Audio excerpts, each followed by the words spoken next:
교과서에서 배웠던 것 정도의 어떤 역사로 기억을 하고 있었는데 교육과정을 마치고 사회에 나와서 여러 가지 사회 문제를 보고 청년이 겪고 있는 사회 문제를 해결하려고 하는 활동을 하다 보니까 이 민주주의라고 하는 것을 조금 더 깊게 들여다봐야 한다고 생각을 했고, 그러면서 자연스럽게 예를 들면 이전에 민주주의 운동을 했던 어떤 역사라든지 흐름 같은 걸 알게 됐던 것 같아요.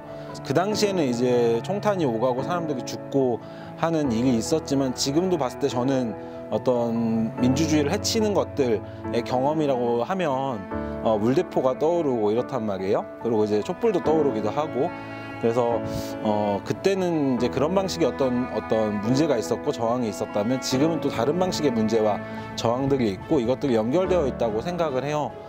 그런 의미에서 그때 이루었던 어떤 민주주의라고 하는 것에 이제 저희가 올라와 살고 있는데, 그때처럼 어떤 다수가 소수를 억압한다든지 아니면 권력을 가진 자의 어떤 우선순위에 따라서 어떤 것들은 후순위로 밀려버린다든지, 소수자는 사실 예를 들면 존중받지 못한다든지, 이런 예를 들면 계계별의 사안들은 여전히 현재도 존재한다고 생각을 해서 어떤 민주주의 발전이라는 측면, 혹은 예를 들면 더 성장한 민주주의, 대안적인 민주주의라고 하는 것들을 좀 이뤄나가는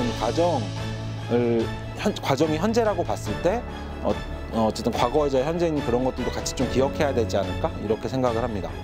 저에게 인권이라고 하는 것은 과정, 경로 뭐 이런 것 같아요. 왜 그러냐면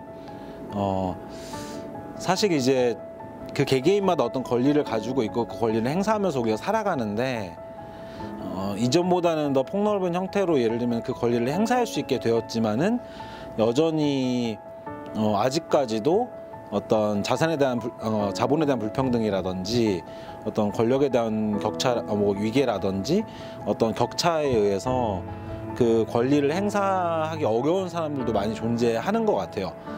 근데 이게 물론 이제 예전엔 보편 다수가 예를 들면 그러지 못했다고 하면, 지금 보편 다수가 예를 들면 그 권리를 행사할 수 있겠지만, 그렇게 되면 될수록 오히려 예를 들면은 소수인 사람들이 더 부각돼서 보이는 것 같기도 하거든요. 한편으로 예를 들면 그런 것들이 많이 성숙된 사회에서 살아가고 있지만 여전히 해결할 문제들이 많고 심지어 난제처럼 보이는 것도 많은 사회에서 살고 있어서, 어떤 방식으로든 예를 들면 저같이 청년활동을 하든 평화운동을 하든 인권운동을 하든, 혹은 예를 들면 이전에 민주화운동을 하셨던 분들도 모두 고민이셨을 것 같아요. 그 고민들이 여전히 존재하는 거 아닌가? 그리고 그걸 좀 잘 해결해 봐야 되지 않을까? 아무튼 이런 생각이 듭니다. 소위 이제 역사는 승자들의 기록이라는 말들이 있잖아요.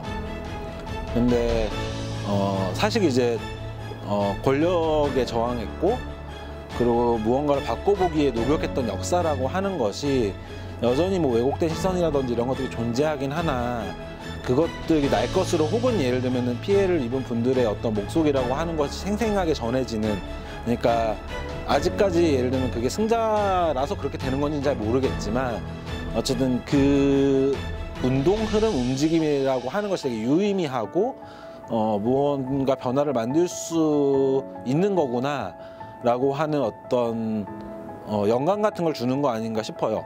좀 비교해서 하자면 촛불 집회 같은 걸 보면, 그때 이제 여러 주체들이 나서서 이제 여러 움직임을 했지만은 개개별적으로 움직여서 참여했던 사람들 되게 많았잖아요. 저도 그 중에 한 사람이었거든요. 그냥 혼자 갔다 오고 뭐 이런 걸 했었는데, 아직 예를 들면 그러니까 진행형이긴 하나 변화가 가능하다, 그리고 모여서 무언가 해결할 수 있다 라고 하는 것들을 좀 영감을 주는 거 아닌가? 약간 이런 생각이 듭니다.